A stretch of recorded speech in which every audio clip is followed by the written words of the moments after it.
जय हिंद दोस्तों। दुनिया का सबसे ज्यादा पॉपुलेशन वाला कंट्री इंडिया, जहां पर सब लोग केवल डॉक्टर, इंजीनियर और सबसे ज्यादा तो गवर्नमेंट जॉब ही करना चाहते हैं। और जो लोग इन तीनों में से किसी में भी सफल नहीं होते तो अपने आप को किस्मतहीन और असफल व्यक्ति में गिनना शुरू कर देते हैं। आखिर प्रॉब्लम क्या है इंडियन यूथ्स को कि इन तीन ऑप्शन के अलावा और कहीं जाते ही नहीं है, जबकि आए दिन इनके पेपर में बड़े बड़े धांधली, पेपर लीक जैसे मामला होता रहता है।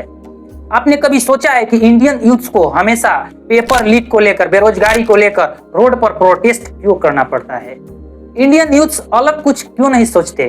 देश में इतनी बेरोजगारी क्यों है? ऐसा क्या प्रॉब्लम है कि इंडियन यूथ्स को 20 से 25 साल तक पढ़ाई करने के बाद भी नौकरी के लिए लाइन में खड़ा होना पड़ता है, फिर भी नौकरी नहीं मिलता है? यदि आप इन सभी सच को जानना चाहते हैं तो आप सभी वीडियो में लास्ट तक बने रहें।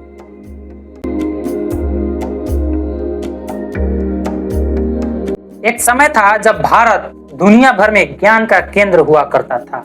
उस समय गणित, खगोल विज्ञान, चिकित्सा, दर्शन को सीखने के लिए दुनिया भर से लोग भारत आया करते थे। उस समय शिक्षा का उद्देश्य सिर्फ नौकरी नहीं हुआ करता था। उद्देश्य था अच्छा ज्ञान प्राप्त करना, रिसर्च करना, नए समाज का निर्माण करना। लेकिन समय बदलता गया और शिक्षा का उद्देश्य भी बदल गया। 1834 में ब्रिटिश अधिकारी एक आता है, थॉमस मैकाले, जिसको लॉर्ड मैकाले नाम से आप लोग जानते हो। उसने एक पॉलिसी बनाता है, इंग्लिश एजुकेशन एक्ट, और 1835 में पूरे देश में लागू कर दिया जाता है, जिसका उद्देश्य था पढ़ाई करो और ऐसी पढ़ाई करो कि तुम एक नौकरी कर सको। तब से लेकर आज तक भारत में वही शिक्षा प्रणाली चली आ रही है।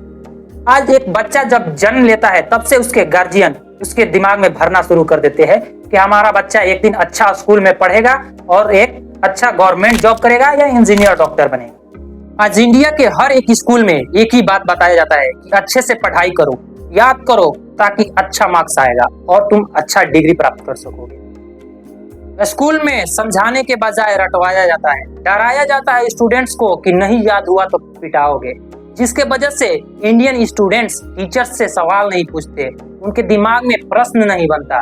यदि किसी स्टूडेंट का मार्क्स कम आ जाता है तो लोग बिना सोचे उसे बोल देते हैं कि तुम किसी काम के नहीं। यही कारण है कि भारत के अधिकांश बच्चे अच्छी पढ़ाई नहीं कर पाते, क्योंकि वो नंबर लाने के पीछे भागते हैं कि ज्यादा से ज्यादा मार्क्स आ पाए, क्योंकि यहाँ पर तय कर दिया गया है कि जो अच्छा नंबर लाएगा उसी को नौकरी मिलेगा। एक बच्चा बचपन से लेकर 20-22 साल तक की उम्र तक वो पढ़ाई करता है।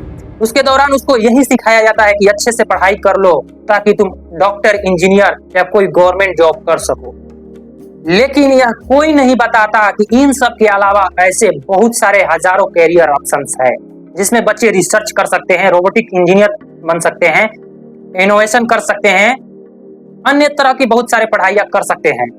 आज दुनिया के कई डेवलप कंट्री में बच्चों को सिर्फ रटवाया नहीं जाता, उन्हें सिखाया जाता है कि कैसे सोचना है, कैसे प्रयोग करना है, कैसे नई नई चीजों को बनाना है, कैसे असफल होने के बाद दोबारा उठना है, जो इंडिया के स्कूलों में नहीं सिखाया जाता। अगर सच में इंडिया को एक डेवलप्ड कंट्री बनना है तो उसके अंदर अपने एजुकेशन सिस्टम को मॉडिफाई करना होगा। रट्टा सिस्टम के जगह प्रॉब्लम सॉल्विंग सिस्टम लाना होगा। मार्क्स से ज्यादा स्किल को प्रायोरिटी देना होगा। डिग्री से ज्यादा कॉम्पेटेंसी पर ध्यान देना होगा। बच्चों को जॉब सीकर्स बनाने के बजाय जॉब क्रिएटर्स बनाना होगा। थ्योरेटिकल नॉलेज की जगह प्रैक्टिकल नॉलेज देना होगा। ट्रेडिशनल सब्जेक्ट्स पर ध्यान देने के बजाय बच्चों को फ्यूचर स्किल पर ध्यान देना होगा। स्कूल बनाने से ज्यादा ध्यान इनोवेशन हब बनाने पर ध्यान देना होगा। कंपटीशन के जगह क्रिएटिविटी पर ध्यान देना होगा। और अर्बन फोकस के बजाय अर्बन प्लस रूरल फोकस दोनों पर ध्यान देना होगा, ताकि गांव और शहर के बच्चों को जोड़ा जाए। एजुकेशन फॉर एग्जाम को रिप्लेस करके एजुकेशन फॉर लाइफ पर ध्यान देना होगा, तब जाकर इंडिया के अंदर एजुकेशन सिस्टम अच्छा हो पाएगा। यदि इस तरह से इंडिया के एजुकेशन सिस्टम को डिजाइन कर दिया जाए तो इंडिया को डेवलप कंट्री बनने में देर नहीं है। यहाँ के यूथ्स इंडिया को एक डेवलप कंट्री बना दें, क्योंकि यूथ्स में कोई प्रॉब्लम नहीं है, प्रॉब्लम हमारे पुरानी एजुकेशन सिस्टम में है। बाकी आप क्या सोचते हैं कमेंट बॉक्स में कमेंट जरूर करें। जय हिंद, मिलते हैं अगली वीडियो में।